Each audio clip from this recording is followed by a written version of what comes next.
Quelle est la différence entre économiser et épargner? Bien que ces deux termes semblent se ressembler, ils n'expriment pas du tout la même chose.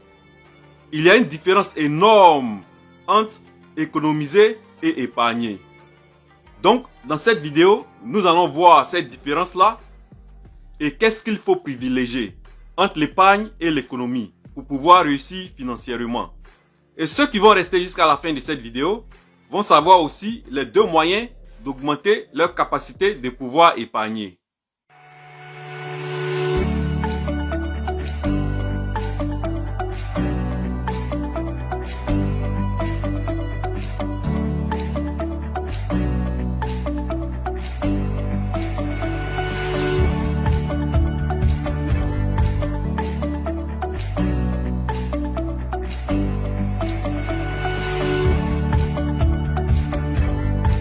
Salut à tous. Maintenant, voyons la différence entre économiser et épargner.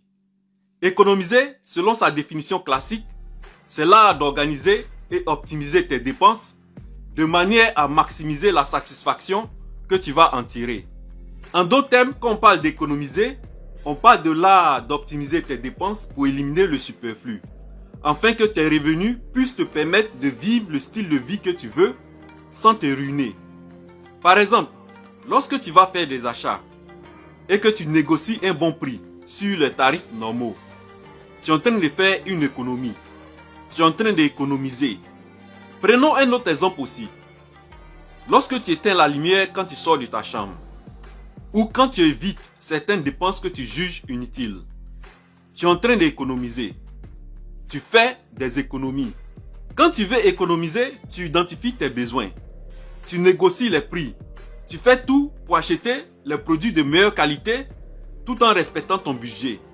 Bien économiser, c'est être capable de passer en revue chacune de tes dépenses et de te poser cette question. Est-ce que cette dépense est nécessaire? Est-ce que je peux l'optimiser? Donc économiser consiste à supprimer les dépenses inutiles, les dépenses défavorables, sans remords. C'est différent de l'épargne. Maintenant, voyons l'épargne. L'épargne, qu'est-ce que c'est? Selon sa définition classique, c'est la partie de ton revenu que tu ne dépenses pas. C'est ce qui reste après ta consommation. Mais cette définition est différente de celle de l'intelligence financière. Pourquoi? Parce que l'intelligence financière nous enseigne que l'épargne, c'est la partie de ton revenu que tu laisses de côté avant ta consommation. C'est la première étape pour améliorer ta situation financière. Épargner, c'est se payer soi-même. Épargner, c'est de laisser assez d'argent de côté pour bien des choses. Par exemple, tu peux épargner pour t'assurer un coussin financier pour faire face aux imprévus. Tu peux aussi épargner pour constituer un fonds pour réaliser tes projets. Ça peut être aussi pour constituer un fonds pour investir dans des leviers qui vont te rapporter plus. Ou ça peut être aussi pour le simple plaisir de laisser de l'argent de côté. Il y a seulement deux moyens d'augmenter ta capacité de pouvoir épargner. Soit tu économises, soit tu augmentes tes revenus. Et ça va dépendre de ta situation. Pourquoi? Parce que certaines personnes auront intérêt à se concentrer sur leurs dépenses et d'autres sur leurs revenus. L'épargne répond généralement à un objectif de dépenses que tu vas faire dans le futur.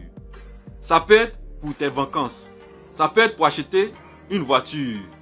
Ça peut être aussi pour être à l'abri des tempêtes qui peuvent survenir à n'importe qui, à n'importe quel moment.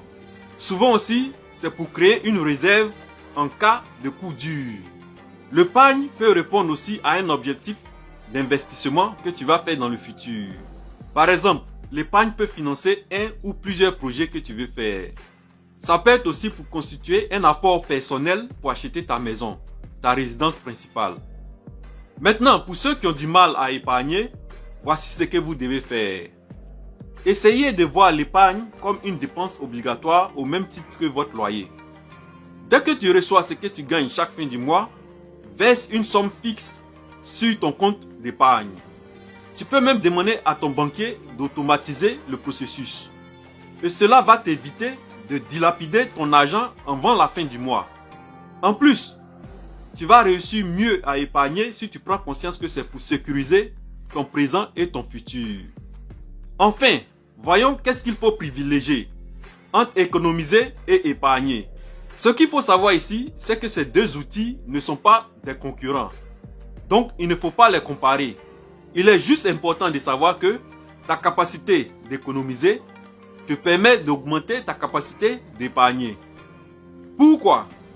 Parce que plus tu réduis tes dépenses ou tu optimises tes dépenses, plus tu pourras laisser de l'argent de côté pour pouvoir épargner. Si tu as aimé cette vidéo, clique sur j'aime et partage. Dans tous les cas, on avance ensemble.